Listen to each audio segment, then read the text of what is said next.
सत्ता में। अब बात उस विराट धर्म संसद की जिसमें सनातन धर्म मानने वालों की कुछ मांगे हैं, राजनीति की छींटें हैं और मतभेदों के काले बादल भी हैं।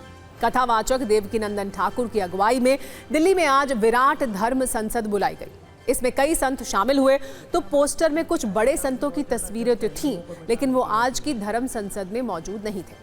कौन नहीं था और क्यों नहीं था, इस पर न्यूज मित्रों के लिए सत्ता की छोटी सी कुंजी हमने तैयार की है, जिसमें आपको धर्म संसद के भविष्य के एजेंडे की तस्वीर काफी साफ साफ दिख जाएगी। लेकिन पहले ये समझ लीजिए कि जो संत धर्म संसद में आए उन्होंने क्या कहा और धर्म संसद का एजेंडा क्या था।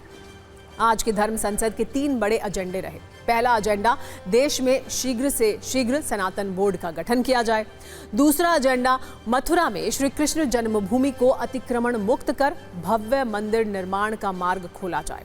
और तीसरा एजेंडा था, प्रसाद में जानवरों की चर्बी की मिलावट करने वालों पर कड़ी कार्रवाई हो। इन 3 मांगों में सनातन बोर्ड के गठन की मांग काफी तेजी से आगे बढ़ रही है। संतों की मांग है कि संतों और धर्मावलंबियों के साथ लेकर तीर्थ स्थानों और प्राचीन मंदिरों की सुरक्षित रखा जाने का मुहिम हो। इसका प्रबंधन धर्मगुरुओं के हाथ में ही हो। आज संतों को सबसे ज्यादा बात भी इसी मुद्दे पर करनी थी, लेकिन मंच पर लगे एक पोस्टर ने सबका ध्यान खींचा।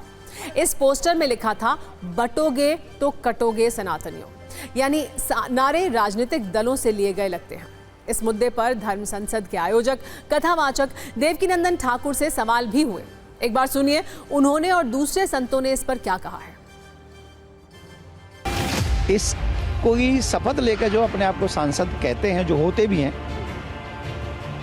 उन्हीं से एक आशा है इसी संविधान को बचाने की कि आप हमें सनातन बोर्ड का निर्माण करके दीजिए और इस संविधान में जो लगा है ना, सबको समान अधिकार, उस संविधान की सुरक्षा की।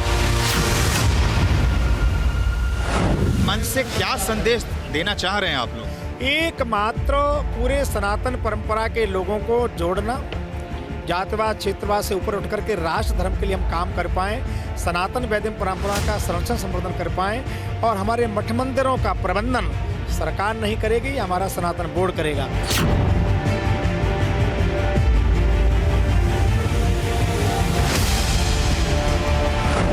भाग्य है धर्म के आधार पर देश का बट जाना और 5 लाख से ऊपर मंदिरों को गवर्नमेंट ने एक्वायर करके रखा है। लाख है भाई, जग जाओ, अगर नहीं जगे तो जम्मू कश्मीर से भगा दिए गए हो। दिल्ली की झोगी झोपड़ी में यहीं रहते हैं पूज महाराज जी, दिल्ली की झुग्गी झोपड़ी में रहना पड़ा है। आज बांग्लादेश से मारे काटे भगाए जा रहे हो, भारत से कहाँ जाओगे? जातियों में बांटा जा रहा है, पर समझने वाला ये समझ नहीं पा रहा है कि जैसे एक घर होता है, घर में कमरे होते हैं, उसी तरह धर्म है और धर्म में जितने कमरे बने हैं वो जाति के माध्यम से बने हैं। अरे कब तक सोओगे? अभी नहीं तो कभी नहीं। अब हम नारा लगाते हैं, अरे हम बटेंगे नहीं, हम कटेंगे नहीं। आज सनातन बोर्ड यदि नहीं बनेगा तो हिंदुओं के मंदिर सुरक्षित नहीं रहेंगे, हिंदुओं की शिक्षा पद्धति सुरक्षित नहीं रहेगी। यदि सनातन बोर्ड नहीं बनेगा तो धीरे धीरे हिंदुओं को बांट करके समाप्त कर दिया जाएगा। जिन लोगों को आना था वो लोग नहीं आ पाए। अगर सब लोग आते तो और मजबूत संदेश जाता। हाँ, बहुत मजबूत संदेश जाता। जिनको आना चाहिए था वो नहीं आए, लेकिन जो यहाँ से जो आवाज गई है, शब्द वही ब्रह्म, शब्द साक्षात ईश्वर का रूप है और ये शब्द नष्ट नहीं होगा। क्या जैसा वक्फ बोर्ड है वैसा ही सनातन बोर्ड बनाएंगे? उसकी तर्ज पे ही बनाना जाएंगे? तो क्या मठों की मंदिरों की सारी प्रॉपर्टी पे निगाहें आ गई? हम क्या मठों और मंदिरों की प्रॉपर्टी को किसी तरह खुद करने की तैयारी है जैसे वक्फ बोर्ड के अंदर हो रही है?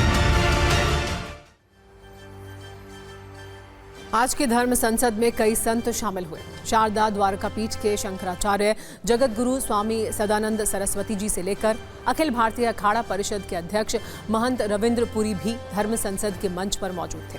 इसके अलावा अयोध्या के हनुमानगढ़ी के महंत राजूदास, डॉक्टर रामविलास वेदांती और मध्य प्रदेश के कथावाचक पंडित प्रदीप मिश्रा तो मौजूद थे।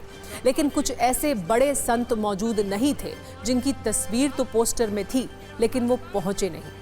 इस धर्म संसद में नहीं पहुंचने वाले संतों में जूना अखाड़े के महामंडलेश्वर स्वामी अवधेशानंद जी गिरी, कल्की धाम के प्रमुख आचार्य प्रमोद कृष्णम, अखिल भारत हिंदू महासभा के राष्ट्रीय अध्यक्ष स्वामी चक्रपाणी, पतंजलि योगपीठ के आचार्य बालकृष्ण, मलूक पीठाधीश्वर श्री जगत गुरु स्वामी राजेंद्र दास, स्वामी गोविंद देव गिरी जी महाराज, स्वामी दीपांकर जैसे संत सनातन एकता पर तो सहमत हैं, लेकिन वो आज की धर्म संसद से थोड़ी दूरी ही बनाकर रख रहे हैं। यानी ज्यादातर बड़े संतों ने इस धर्म संसद से दूरी बना ली और जो शामिल हुए उसमें कई तो बीजेपी में रह चुके हैं और कई बीजेपी के लिए चुनाव प्रचार करते रहे हैं। जैसे डॉक्टर रामविलास वेदांती बीजेपी के सदस्य रहे हैं, जबकि महंत राजूदास खुले तौर पर बीजेपी का समर्थन करते हैं। वैसे तो इस धर्म संसद के लिए बीजेपी और कांग्रेस समेत 36 राजनीतिक दलों को आमंत्रण भेजा गया था, लेकिन राजनीतिक दलों ने भी इससे दूरी ही बनाई। ऐसे में कुछ लोग सवाल उठा रहे हैं कि सनातन बोर्ड की याद महाराष्ट्र चुनाव से ठीक पहले क्यों आई है। ऐसे तमाम मुद्दों पर हमने कथावाचक देवकीनंदन ठाकुर से अलग से बातचीत की। सुनिए TV9 को उन्होंने क्या कुछ कहा।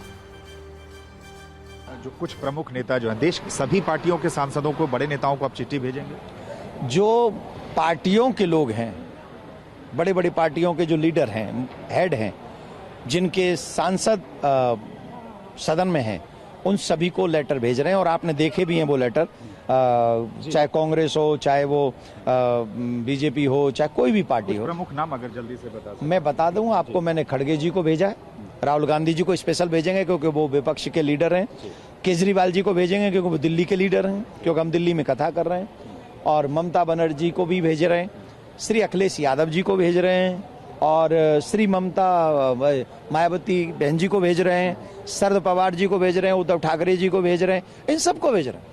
कब तक जवाब देने का है कि आप उम्मीद करेंगे, कब तक इनका जवाब आ जाएगा? 23 तक कथा है। हम चाहते हैं 20 से पहले वो अपना, क्योंकि सदन भी प्रारंभ होने जा रहा है, तो जो सदन प्रारंभ हो रहा है और सदन से पहले अगर हमें उनका समर्थन मिलेगा तो हमें लगता है कि इसी सदन में ऐसा कुछ कार्य भी प्रारंभ हो जाएगा जिससे सनातन बोर्ड जल्दी निर्माण हो सके। अच्छा, आपको सरकार का रुख क्या लगता है इस मुद्दे को लेकर? अभी मेरी किसी से बात नहीं हुई है इस विषय में। हमने पहले जनता के पास में गए कि जनता ये चाहती है कि नहीं, तो जनता चाहती है, जनता का समर्थन ये महात्मा चाहते हैं, धर्माचार्य चाह रहे हैं, आप देख रहे हैं कि सनातन में के लिए इकट्ठे हो रहे हैं। तो जब ये लोग चाहेंगे तो सरकार तो हमें देगी।